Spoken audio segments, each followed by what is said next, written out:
again to biology classes class. Now the turn of your next chapter, which is molecular basis of inheritance.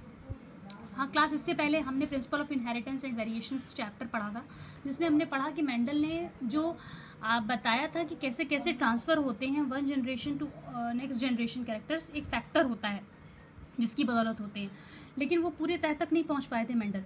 तो उन्होंने ये नहीं बताया था कि एक जेनेटिक मटेरियल है जिसका नाम डीएनए है। तो इस चैप्टर में आप मॉलिक्यूलर बेसिस ऑफ इनहेरिटेंस पढ़ेंगे, मतलब डीएनए के बारे में पढ़ रहे हैं। देखिए डीएनए क्या है क्लास, डीएनए ही जेनेटिक मटेरियल है। क्रोमोजोम मतलब क्रोमोजोम्स जैसे होते हैं, क्रोमोजोम्स के अंदर ही डीएनए होते हैं, मतलब डबल हेलिकल स्ट्रक्चर है, एक्स शेप का क्रोमोजोम्स होता है, उसके अंदर डीएनए होते हैं। तो देखिए इसका फुल फॉर्म क्या है, डीऑक्सीराइबोस न्यूक्लिक एसिड। इसमें आपको साफ सीधी पता चल रहा है, साफ पता चल रहा है कि ये न्यूक्लिक एसिड है, न्यूक्लिक एसिड है। तो इसका मतलब इसमें एसिडिक सब्सटेंस प्रेजेंट होंगे। इसकी जो फर्स्ट आइडेंटिफाई करने वाले थे वो फ्रेडरिक मिशर थे क्लास, जैसा कि यहाँ पे लिख रखा है। फ्रेडरिक मिशर ने 1869 में इसको दिया था। उन्होंने इसको दिया था नाम न्यूक्लियन, तब डीऑक्सी डीएनए इनको नाम नहीं मिला था इसको। इट इज़ अ पॉलीन्यूक्लियोटाइड, मतलब पॉलीन्यूक्लियोटाइड मतलब क्या है क्लास, पॉली मतलब मैनी, न्यूक्लियोटाइड्स इसमें बहुत सारे न्यूक्लियोटाइड्स होते हैं, मतलब नाइट्रोजनस बेसेस होते हैं, नाइट्रोजन बेसेस कहते हैं पॉलीन्यूक्लियोटाइड्स चेन को, जो कि हैं एडेनिन, ग्वानिन, साइटोसिन, थाइमिन। अगर आप आरएनए की बात करें तो ये 5 हो जाएंगे, क्योंकि आरएनए में थाइमिन की जगह पे क्या होता है, यूरेसिल होता है, जो हम आगे चल के डिस्कस करने वाले हैं। ठीक है, आरएनए में थाइमिन की जगह क्या होता है, यूरेसिल होता है। और डीएनए के नाइट्रोजन बेस की बात करें तो एडेनिन, ग्वानिन, साइटोसिन, थाइमिन होता है। ठीक है, देखिए क्लास डीऑक्सीराइबोस शुगर, पेंटोस और फॉस्फोर चेन से बनी है। जैसा कि आप जानते हैं ये होती है आपकी रिंग लाइक स्ट्रक्चर होते हैं, मतलब ये आपका सपोज आप जानते हैं पैरेलल, अगर हम देखें डीएनए को सीधा कर दें तो ऐसे लगेगा। तो कुछ इस तरीके से फॉस्फेट चेन्स आपकी जो न्यूक्लियोटाइड्स हैं, मतलब डीऑक्सीराइबोस शुगर हैं, पेंटोज हैं, फॉस्फोरस हैं, कुछ इस तरीके से रिंग के फॉर्म में अरेंज्ड होते हैं। ठीक है, ये देखिए यहाँ से भी फॉस्फेट अटैच होगा। ठीक है, ये मैंने एक रिंग बना दी है जिससे आपके नाइट्रोजनस बेसिस भी अटैच्ड हैं, एडेनिन, थाइमिन, ग्वानिन। ठीक है, ये अटैच्ड हैं, और ये आपके फॉस्फेट है, जो चेन है फॉस्फेट बना रही है। ठीक है, और ये जो है शुगर है आपके। ठीक है, तो 3 चीज़ों से बने हैं, शुगर, पेंटोस शुगर और फॉस्फोरस। ठीक है, डीऑक्सीराइबोस जो बने हैं 3 चीज़ों से बने हैं, फॉस्फेट, शुगर और आपके फॉस्फेट शुगर और पेंटोस शुगर और नाइट्रोजनस बेसिस कुछ न्यूक्लियोटाइड्स। ठीक है, तो देखिए क्लास ये जो आपके ये जो बॉन्ड है सिंगल बॉन्ड, ये जो सिंगल बॉन्ड हैं आपके, ये सिंगल बॉन्ड की बात करते हैं। ये सिंगल बॉन्ड को ईस्टर कहते हैं, ईस्टर बॉन्ड कहते हैं। क्या कहते हैं, ईस्टर बॉन्ड। और ये जब ये 2 बॉन्ड्स की बात होती है, 2 बॉन्ड से अटैच्ड हैं 2 रिंग से, तो इनको डाई ईस्टर कहेंगे, आप डाई ईस्टर कहेंगे। और अटैच किससे हैं, फॉस्फेट से हैं, तो फॉस्फोडाइस्टर बॉन्ड इस बॉन्ड को कहते हैं। ये बॉन्ड क्या बनाएंगे, फॉस्फोडाइस्टर बॉन्ड बनाएंगे। ठीक है, ये एक लिंकेज शो कर रहे हैं क्लास। और ऐसे ही आपके सामने भी चेन गई होगी जिससे ये न्यूक्लियोटाइड आपके जुड़े होंगे बॉन्ड से। ठीक है, किस बॉन्ड से जुड़े होंगे, हाइड्रोजन बॉन्ड से जुड़े होंगे, जो आगे चल के हम डिस्कस करने वाले हैं क्लास। देखिए ह्यूमन हैप्लॉइड, ये कुछ इन्फॉर्मेशन है जो आपको याद रखनी है। ह्यूमन हैप्लॉइड कंटेंट जो डीएनए में, मतलब ह्यूमन हैप्लॉइड जो कंटेंट होता है उसमें डीएनए कैसा होता है, बेस पेयर, उसका बेस पेयर 3.6 × 10⁹ होता है। ठीक है, और ईस्केरिचिया कोलाई एक बैक्टीरिया है जिसमें बेस पेयर कितना होता है डीएनए का, 4.6 × 10⁶ बेस पेयर होता है। बैक्टीरियोफेज में भी आपको याद रखना है 5386 बेस पेयर होता है। Size of human DNA 2.2 metre होता है। साइज कितना होता है ह्यूमन डीएनए का, 2.2 मीटर होता है। बैक्टीरियोफेज का साइज कितना होता है, बेस पेयर कितना होता है, वो दोबारा लिखा हुआ है, सॉरी यहाँ पे दोबारा मैंने मेंशन कर दिया है। ठीक है, तो ये थे आपके कुछ इन्फॉर्मेशन जो आपको याद रखनी है क्लास। आगे हम इसके बारे में और भी डिस्कस करेंगे।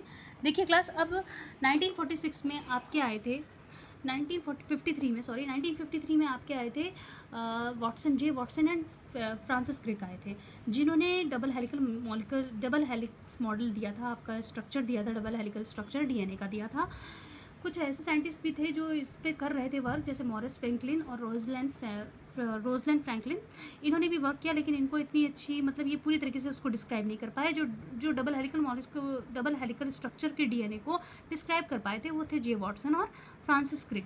ये देखिए कुछ इस तरीके का है डबल हेलिकल मॉलिक्यूलर स्ट्रक्चर जो आपका है। इसके कैरेक्टरिस्टिक्स के बारे में पढ़े। 1953 में जे वाटसन और क्रिक आए थे जिन्होंने दिया था। ये एंटी पैरेलल स्ट्रैंड होते हैं। एंटी पैरेलल मतलब समझ रहे हैं ना आप, एक दूसरे के एंटी पैरेलल गए हुए हैं। देखिए 5 ये 5 प्राइम से 3 प्राइम तक होता है, देखिए 5 प्राइम से 3 प्राइम तक है, या 3 प्राइम से 5 प्राइम तक है, यही एंटी पैरेलल शो कर रहे हैं। एंटी क्लॉकवाइज मतलब समझ रहे हैं आप, क्लॉक ऐसे ऐसे चलती है, तो ये ऐसे ये क्लॉक ऐसे ऐसे चलती है, तो आप ये देख रहे होंगे ऐसे ऐसे ऐसे ऐसे कुछ ऐसे ऐसे वे में मतलब ये सर्कुलेट होता रहता है एंटी क्लॉकवाइज, ठीक है। डीएनए इनकी पोलैरिटी ऑफ स्टैंड जैसे कि मैंने बताया 5' to 3' प्राइम होती है, और मतलब 5 प्राइम to 3 प्राइम होती है, और अनदर रिंग जो होती है 3 प्राइम to 5 प्राइम, जैसे 3 प्राइम to 5 प्राइम ये है, और 5 प्राइम to 3 प्राइम ये है, ठीक है। देखिए क्लास, जो 5 प्राइम है वो फॉस्फेट ग्रुप होते हैं, जो 5 प्राइम से होते हैं वो फॉस्फेट ग्रुप में आते हैं, और जो 3 प्राइम से होते हैं वो हाइड्रोक्सिल ग्रुप में आते हैं, ठीक है। और एक चीज़ और देखिए, जो ये जो बॉन्ड हैं, जो न्यूक्लियोटाइड्स हैं, जो नाइट्रोजनस बेसिस हैं आपके, जो adenine, thymine, guanine, cytosine, adenine की पेयरिंग हमेशा थाइमिन के साथ होती है डबल बॉन्ड के साथ, और ग्वानिन की पेयरिंग साइटोसिन के साथ होती है ट्रिपल बॉन्ड के साथ। और ये जो बॉन्ड होते हैं वो किस बॉन्ड से जुड़े रहते हैं? हाइड्रोजन बॉन्ड के जरिए एक दूसरे से जुड़े रहते हैं। इनमें 2 तरीके की रिंग्स होती हैं, प्यूरीन और पिरिमिडीन। प्यूरीन 2 रिंग से बनता है, पिरिमिडीन सिंगल रिंग से बनता है। यहाँ पे 3 रिंग बना दी थी मैंने, सिंगल रिंग से बनता है, ठीक है। प्यूरीन के अंदर आते हैं एडेनिन, ग्वानिन, पिरिमिडीन के अंदर आते हैं साइटोसिन, थाइमिन। पिरिमिडीन के अंदर यूरेसिल भी आता है, यहाँ डीएनए की बात हो रही है इसलिए साइटोसिन, थाइमिन मेंशन किए हैं मैंने, ठीक है। Purines combined with pyrimidine, purine combines होता है पिरिमिडीन के साथ, तब जाके ये रिंग फॉर्म होती है, ठीक है। Adenine is combined with thymine, adenine क्या हो जाता है? कंबाइंड हो जाता है, जैसा कि अभी बताया था मैंने, थाइमिन के साथ कंबाइंड हो जाता है डबल बॉन्ड के साथ, ठीक है। और guanine is combined with cytosine, triple bond के साथ कंबाइंड हो जाता है। जो पिच होती है हेलिक्स की 3.4 nm होती है, जो पिच होती है, ये पिच जो है ये आपकी 3.4 nm मतलब नैनोमीटर है, ठीक है। लेंथ बेस पेयर लिखिए 0.34। अब आप देख रहे हैं 3.4 को अगर आप 10 से डिवाइड करोगे तो आपका आ जाएगा 0.34, ठीक है। nm मतलब नैनोमीटर, लेंथ आपकी ऐसे निकल आएगी, ठीक है। तो ये आपका hydrogen bond present between the base pair, hydrogen bond जो होते हैं इन्हीं से ये जुड़े होते हैं।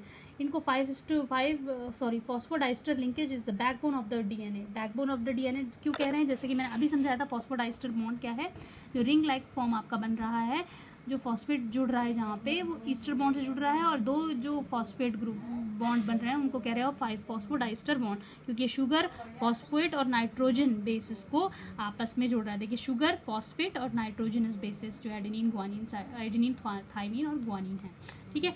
एडेनिन की पेयरिंग आपको हमेशा याद रखनी है डीएनए में, थाइमिन के साथ होनी है, और ग्वानिन की आपकी साइटोसिन के साथ होनी है। ग्वानिन साइटोसिन के साथ ट्रिपल बॉन्ड से जुड़ेगा, और एडेनिन डबल बॉन्ड के साथ थाइमिन से जुड़ेगा, और ये जो बॉन्ड होते हैं हाइड्रोजन बॉन्ड होते हैं जिनके जरिए ये अटैच होते हैं क्लास, ठीक है।